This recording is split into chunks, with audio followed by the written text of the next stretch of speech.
Bon, je vois que je ne suis pas le seul gros rat qui ne veut pas payer ses outils de hacking 4 fois leur prix. Vous avez été plus de 20 000 à regarder ma vidéo sur le RubberDucky et je vous remercie pour ça. Donc, dans cette vidéo, je vais vous montrer comment faire le Wi-Fi Pineapple de chez Hak5 à moindre coût. Alors par contre, c'est sûr qu'après cette vidéo, Hak5 ne va jamais m'envoyer d'email pour avoir une collaboration avec eux. Donc c'est ça, si jamais vous pouvez quand même aller acheter leurs produits, ce sont de très bons produits. J'ai eu la chance de mettre la main sur quelques-uns d'eux, donc c'est quand même de la bonne qualité. Mais aujourd'hui, on va faire les gros rats et on va créer notre propre Wi-Fi Pineapple. Si vous voulez encourager la chaîne, n'hésitez pas à vous abonner, on est de plus en plus nombreux. Et plus on est nombreux et plus je pourrai faire de plus gros projets. Donc l'union fait la force, n'hésitez pas à vous abonner. Place à la vidéo. Mais dans un premier temps, qu'est-ce que c'est un Wi-Fi Pineapple ou Wi-Fi Ananas en français? Mais c'est quand même moins stylé, donc on va continuer sur le Wi-Fi Pineapple. Donc le Wi-Fi Pineapple est un dispositif portable conçu initialement pour des tests d'intrusion sur les réseaux sans fil. Il ressemble à un point d'accès Wi-Fi classique, mais avec des fonctionnalités avancées qui permettent d'intercepter et d'analyser le trafic réseau. Donc pour faire un Wi-Fi Pineapple, vous allez avoir besoin de ce petit module, un Mango de chez GL-Inet, donc tout est dans la description bien évidemment. Une antenne avec une puce RT5370 pour propager le réseau autour de vous. Si jamais il y a plein d'appareils qui sont compatibles comme celui-ci, j'ai choisi lui parce que c'était le moins cher et beaucoup plus petit. Mais si jamais, comme vous pouvez le voir à l'écran, il y a toute une liste d'appareils qui sont compatibles. Faites juste attention parce que des fois, les appareils sont compatibles mais sont désuets, donc il n'y a plus de mise à jour qui ont été faites sur l'appareil ou n'est plus compatible. Donc faites attention avec lequel vous choisissez. Moi, je vous mettrai lui en description, comme ça au moins vous allez avoir un lien direct pour pouvoir l'acheter. Je trouve que c'est le mieux, c'est celui que j'ai utilisé dans la vidéo. Donc voilà. Maintenant, place à un petit unboxing pour voir ce qu'on a dans cette petite boîte. Donc on va juste ouvrir la boîte, voir qu'est-ce qu'il y a à l'intérieur. Donc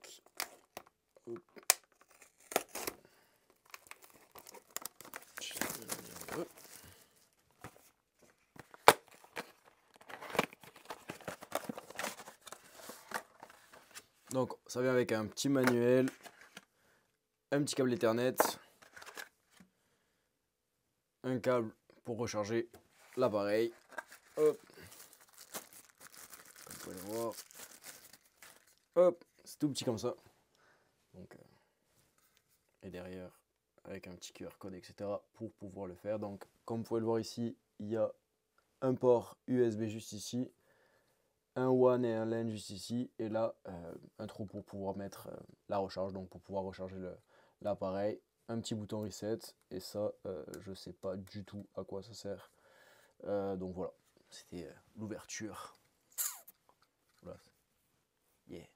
Donc, après avoir déballé votre petit routeur, allez sur le GitHub que je vous ai mis directement en description. Ensuite, scrollez un peu vers le bas et allez dans la section Download. Comme moi, ça va vous rediriger vers une page avec tous les routeurs qui sont compatibles. Dans mon cas, c'est la version 19.07.7, mais si jamais vous avez utilisé un autre module, peut-être que ça va être une autre version. Donc moi, pour le petit Mango, c'est vraiment celle-là, la dernière.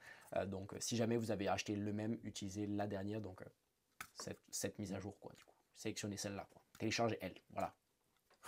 Puis après, le fichier va se télécharger automatiquement. Ensuite, allez sur OpenWRT, donc tout est dans la description évidemment comme d'habitude. Sélectionnez la version que vous venez de télécharger. Dans mon cas, c'est la 19.07.7 car c'est celle que j'ai pris juste avant. Mais si jamais vous en avez pris une autre, ben, prenez celle-là et sélectionnez la bonne, quoi.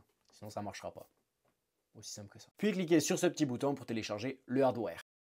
Mettre l'appareil en mode recovery. Donc après avoir téléchargé tous les fichiers, il va falloir mettre ce petit objet en mode recovery pour justement flasher le firmware sur la machine.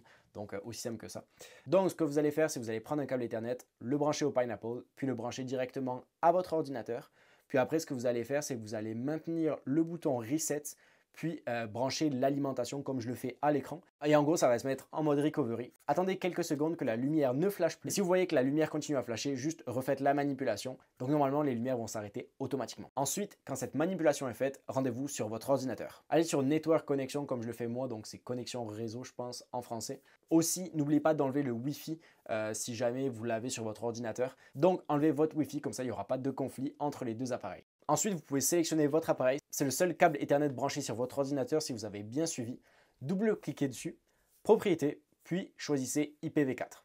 Puis changez votre adresse IP vers 192.168.1.2 pour mettre sur le même réseau local que le routeur. Puis cliquez sur le subnet pour que ça se mette automatiquement. Ensuite, sauvegardez. Après, ce que vous allez devoir faire, c'est que vous allez devoir vous rendre sur votre moteur de recherche et taper l'adresse 192.168.1.1 pour accéder directement à votre appareil. Si vous avez bien fait la manipulation, vous devriez avoir le même écran que moi à l'écran. Cliquez sur Choose File, puis choisissez le fichier OpenWRT.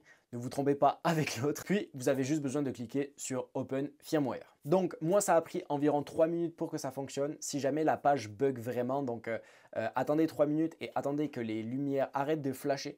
Dès que c'est comme moi à l'écran, normalement, ça devrait fonctionner, mais c'est normal qu'il y ait un bug. Mais si vous continuez sur la même page, c'est normal que ça continue à essayer de se downloader. Donc, vraiment vérifiez les lumières directement sur votre Pineapple. Comme ça, au moins, vous allez être sûr que ça a bien fonctionné. Donc, moi, ça a pris environ 3 minutes. C'est totalement normal que la page continue encore à télécharger.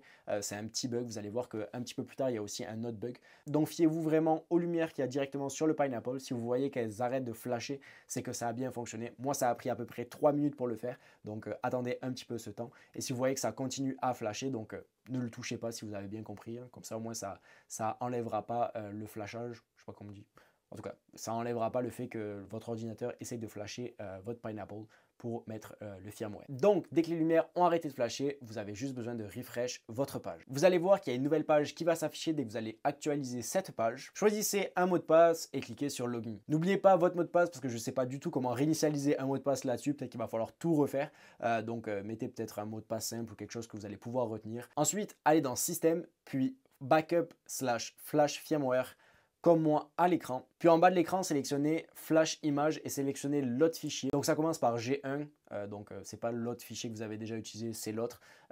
Ne mélangez pas les deux parce que je sais pas non plus qu'est-ce que ça fait. Donc vraiment, faites comme moi à l'écran pour éviter que ça fasse tout et n'importe quoi et que ça peut-être brique l'appareil. Faites vraiment attention par rapport à ça aussi. Puis ensuite, attendez quelques secondes. Quand vous voyez cette nouvelle fenêtre apparaître, c'est que c'est bon signe. Décochez la même option que moi, comme ça, moi, ça ne prend pas les mêmes paramètres par défaut. Puis après, vous pouvez cliquer sur Suivant. Ça prend encore 3 minutes pour que ça puisse s'installer. Donc, on va encore se fier aux LED. Dès qu'elles arrêtent de flasher, ça veut dire que ça a bien terminé. Mais moi, ça a pareil, ça a pris environ un autre 3 minutes pour que ça puisse arrêter de flasher. Pareil, il y a aussi un bug sur l'image. Dès que vous allez sur le web, ça va quand même continuer à télécharger. Vraiment, vous fiez vraiment pas au web. Je prends aussi votre temps, le temps que ça télécharge, même si j'aurais pu le changer au montage. Pour vous abonner, on est de plus en plus nombreux, comme je l'ai dit au début de vidéo, et je vous remercie pour ça. Donc voilà, si vous pouvez m'encourager, un petit like, un petit abonnement, ça fait toujours plaisir et ça coûte rien. Merci. Comme vous pouvez le voir à l'écran, ça a fini de clignoter, donc c'est très bon signe. Probablement que celle de droite va quand même continuer de clignoter, donc c'est le Wi-Fi, donc c'est totalement normal qu'elle clignote encore un petit peu. Mais si jamais c'est vraiment pas aussi constant qu'au début. Voilà, dès que ça a fini de clignoter, ça veut dire que ça a bien téléchargé, donc c'est super. Configuration du Wi-Fi Pineapple. Pour accéder à votre Pineapple, allez directement sur votre navigateur et mettez l'adresse 174.16.42.1, deux petits points, donc le port 1471. Donc je vous mettrai ça dans la description aussi. Donc normalement, il va y avoir une petite erreur, c'est totalement normal. Souvenez-vous, au tout début, on avait modifié votre carte réseau. Donc là, ce qu'on va faire, c'est qu'on va retourner dans les paramètres, remettre les paramètres par défaut que vous allez avoir avec le DHCP, l'adresse directement sur votre ordinateur. Vous allez pouvoir refresh la page ou remettre l'adresse IP directement sur votre navigateur et vous allez pouvoir voir la nouvelle page du Pineapple qui vient de s'ouvrir directement devant vos yeux. Si c'est le cas, bravo, vous avez réussi à suivre un tutoriel. Mais malheureusement, c'est pas encore fini. Vous allez avoir plusieurs messages. Donc, vous allez pouvoir cliquer Next sur les prochaines pages. Mais vous allez tomber sur la page Secure Setup. Et il va falloir faire une petite manipulation pour pouvoir accéder à la prochaine page. Je vous montre ça tout de suite. En gros, vous allez devoir mettre votre carte réseau sur le Pineapple, puis désactiver le Wi-Fi, comme ça la carte réseau que je vous ai fait acheter, pour que la carte réseau Wi-Fi externe puisse prendre du coup les réseaux, que ça soit pas la carte intégrée directement dans le Pineapple qui le fasse, comme ça au moins ça fonctionne. Donc mettez votre carte réseau comme moi, puis cliquez juste une seule fois sur le bouton Reset de votre appareil, puis le message va disparaître automatiquement et vous allez pouvoir voir la page de configuration du Pineapple. Donc comme vous pouvez le voir à l'écran, je mets juste des paramètres par défaut, comme ça au moins on peut aller à la prochaine étape, mais vous pouvez les copier, j'ai quand même travaillé ma vidéo. J'ai pas fait tout n'importe comment. Ces paramètres-là peuvent être changés ultérieurement, donc si jamais ça c'est vraiment à votre guise, vous pouvez le configurer comme vous voulez. Si vous le faites pas pareil que moi, c'est pas très grave. Dès que c'est terminé, vous allez pouvoir mettre le mot de passe que vous avez mis au tout début, que je vous ai demandé de ne pas oublier parce que je sais pas du tout comment on reset le mot de passe. Donc voilà, mettez ce mot de passe là. Félicitations, vous avez officiellement terminé. Voici votre Pineapple. Donc pour le petit test, on va faire un petit scan aux alentours et vous allez pouvoir voir qu'il y a pas mal de choses qui se passent. Donc si vous voyez l'ananas bouger comme moi sur mon écran, ça veut dire que en gros le scan se passe à merveille et que c'est en train de scanner. Donc vous pouvez très bien arrêter le scan. Puis pour voir les résultats, cliquez à droite de votre écran.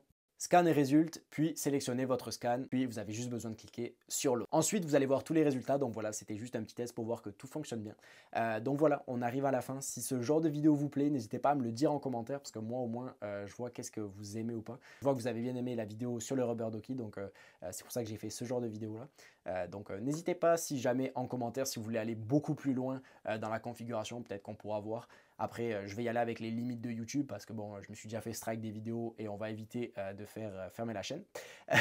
Mais en tout cas, voilà, si jamais la vidéo est terminée, si vous avez bien aimé, n'hésitez pas à mettre un petit like et à vous abonner. On se retrouve pour une prochaine vidéo. C'était Loïc. Salut!